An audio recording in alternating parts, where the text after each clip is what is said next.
வணக்கம் மக்களே, இன்னைக்கு எதை பற்றி பார்க்க போகிறோம் அப்படின்னு பார்த்தீங்கன்னா, இது என்னடா இது தோசை அப்படின்னு பார்க்குறீங்களா? வித்தியாசமான ஒரு தோசை ரெசிபி தாங்க. தோசை மாவு இல்லைன்னா இந்த தோசையை கண்டிப்பாக ட்ரை பண்ணி பாருங்கள். சுவையும் சூப்பராக இருக்கும். வித்தியாசமான ஒரு தோசை எது அப்படின்னு பார்த்தீங்கன்னா, தக்காளி தோசை தாங்க. மாவு இல்லைன்னு நினைக்கிறீங்க, இட்லி தோசை எதுவும் பண்ண முடியல, இல்லை உப்புமாலாம் செஞ்சு போர் அடிச்சிருச்சு அப்படின்னு நினைக்கிறவங்களுக்கு இந்த தோசை வந்து சூப்பராக இருக்கும். நானும் என் வீட்டில் பார்த்தீங்கன்னா கெஸ்ட் வராங்க அப்படின்ட்டு மாவு கொஞ்சம் தாங்க இருந்தது. இந்த தோசையை ட்ரை பண்ணலாம் அப்படின்னு ட்ரை பண்ணி பார்த்தேன். சூப்பராக வந்திருந்தது. இதுக்கு என்னென்னா, நான் காமிச்சிருக்க ஐட்டம்லாம் எடுத்துக்கோங்க. வெங்காயம் எடுத்திருக்கேன், ஒரு வெங்காயம் பெருசாக. இதில் சின்ன வெங்காயம் போட்டிங்கன்னா இன்னும் டேஸ்ட்டாகவே இருக்கும். அப்புறம் பார்த்திங்கன்னா இஞ்சி ஆட் பண்ணியிருக்கேன், இஞ்சி ஆட் பண்ணிக்கிறேன். கூடவே பார்த்திங்கன்னா வரமிளகாய் ஆட் பண்ணிக்கலாங்க, காஞ்ச மிளகாய் ஆட் பண்ணிக்கிறேன். ஸோ இது வந்து காஷ்மீரி மிளகாவாக இருந்தால் இன்னும் டார்க்காக இருக்கும். பட் நார்மல் மிளகாவே நல்ல கலர் கொடுத்தது, டேஸ்ட்டும் சூப்பராக இருந்தது. ஒரு 3 மிளகாய் தாங்க ஆட் பண்ணியிருக்கேன். தக்காளி பார்த்திங்கன்னா ஒரு 6 தக்காளி அளவுக்கு, கொஞ்சம் சின்னதாக இருக்கவே 6 தக்காளி எடுத்திருக்கேன். நீங்கள் வந்து பெருசாக இருந்ததுன்னா ஒரு 4 தக்காளி கூட போதும். உங்களுக்கு தேவையான மாவு எவ்வளோ வேணும் அப்படின்னு எடுத்திருக்கீங்கன்னு பார்த்து அதுக்கேற்ற மாதிரி தக்காளி ஆட் பண்ணிக்கிங்க. நான் ஒரு டிஃபன் பாக்ஸ் கப் காமிச்சிருக்கேன் பாருங்கள். அதுக்கு வந்து ஒரு 6 தக்காளி குட்டியாக இருந்ததை கட் பண்ணி போட்டிருக்கேன். ஸோ இதை வந்து நல்லா பேஸ்ட்டாக அரைச்சிக்கலாம். இதில் வந்து ஒரு ஸ்பூன் ஜீரகமும் ஆட் பண்ணி தாங்க அரைக்க போகிறேன். ஜீரகம் போடும்போது நான் உங்களுக்கு காமிக்கலன்னு நினைக்கிறேன், அதையும் போட்டுக்குங்க. இப்போ பார்த்திங்கன்னா ஒரு சிலர் வந்து சோம்பு ஆட் பண்ணிப்பாங்க. உங்களுக்கு டேஸ்ட் வேணும்னா இஞ்சி சோம்பையும் ஆட் பண்ணிங்கன்னா வேறு டேஸ்ட்டு இன்னும் கொஞ்சம் வித்தியாசமாக கிடைக்கும். பட் நான் வந்து நார்மலான ஜீரகம் மட்டும்தான் ஆட் பண்ணியிருக்கேன். இப்போ வந்து ஒரு கப் அளவுக்கு ரவையை ஆட் பண்ணிக்கலாம்.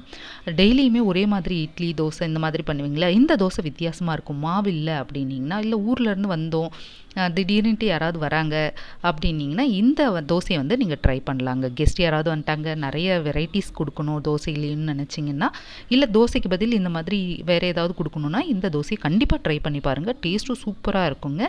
ஸோ ரவையை போட்ட பிறகு இது கூட வந்து கொஞ்சமாக நான் தயிர் ஆட் பண்ணிக்கிறேன். நீங்கள் தயிர் வந்து ஆட் பண்ணால் இன்னும் தோசை வந்து நல்லா வருது, அதனால் நான் ஆட் பண்ணியிருக்கேன். நீங்கள் வந்து இது ஆப்ஷனல் தாங்க, அது இல்லாத கூட நீங்கள் ஊற்றி பார்க்கலாம், ட்ரை பண்ணி பாருங்கள். நான் அடுத்த டைம் வந்து அந்த மாதிரி ட்ரை பண்ணிவிட்டு சொல்கிறேன். எனக்கு என்னவோ அந்த மாதிரி ஊற்றினா கொஞ்சம் ஒட்டுமோ அப்படின்னு தோணுச்சு.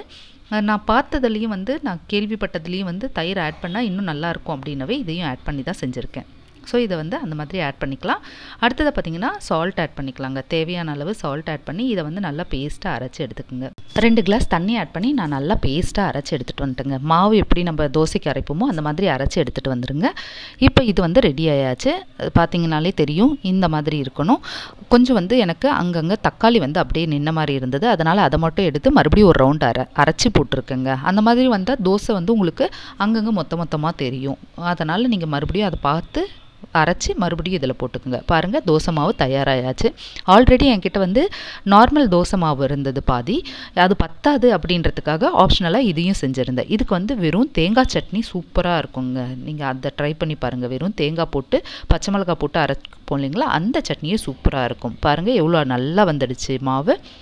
இன்ஸ்டண்ட்டாக நம்ம தோசை மாவு இல்லை அப்படின்னா இந்த தோசையை நீங்கள் இன்ஸ்டண்ட்டாக ட்ரை பண்ணலாங்க. சூப்பராக இருக்கும் டேஸ்ட்டும். வாங்க தோசையை ஊற்றிடலாம்.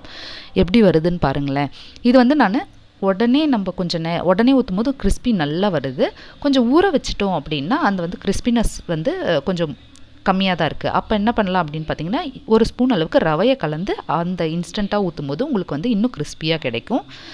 ஒட்டவே இல்லைங்க கல்லில். தோசையும் செம்மையாக இருந்தது, டேஸ்ட்டும் ரொம்ப சூப்பராக இருந்தது. இன்னொன்று என்ன சொல்லணும்னு நினச்சேன்னா, தக்காளி ரொம்ப புளிப்பாக இருக்குன்னா கொஞ்சம் தயிரை குறைச்சிக்குங்க, இல்லை தக்காளியை குறைச்சிக்குங்க. ஏன்னா தோசை வந்து கொஞ்சம் புளிச்ச மாதிரி தெரியும். அதுவே வந்து நீங்கள் ஃபாரம் தக்காளி போட்டு அரைக்கும் போது பார்த்திங்கன்னா அந்த டேஸ்ட்டு இன்னும் டிஃப்ரெண்ட் தெரியும். பட் எப்பயுமே வந்து நம்ம நாட்டு தக்காளி யூஸ் பண்ணுறது தாங்க ரொம்பவே நல்லது.